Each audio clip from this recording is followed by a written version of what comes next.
local observers have identified that on the day of elections and before the day of elections, they have identified, I mean, they received calls about bribes, and though they mentioned that they did not have any decisive or determining effect on the final result. But have you seen or have you heard of the problem? May you tell us that whether it can have any impact on final result? Thank you.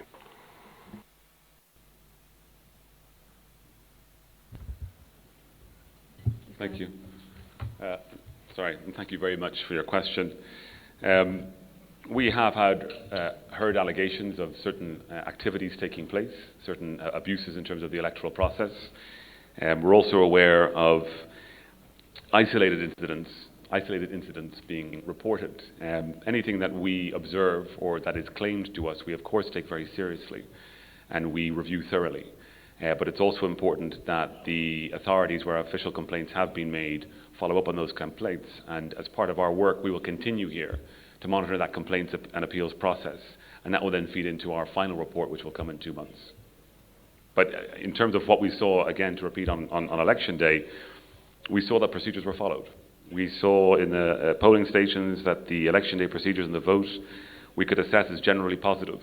And if I can just let you know in terms of the amount of observers that we had, we visited more than half of the polling stations in the country. So we have made a very good assessment in terms of our ability to be in each of the regions and in as many polling stations as possible. We remained for the counting process and for tabulation as well as part of our observations, and that was done in accordance with procedures. So again, to come back to what we said in relation to election day, we had a generally positive assessment of what happened in polling stations. Thank you. Sorry, they cannot have any influence on the results of the elections. These cases cannot have influence on the result of the elections. I think in terms of the complaints that have been officially filed, it's important to actually see the substance of those complaints, what they actually were, and how they are adjudicated upon. Thank you.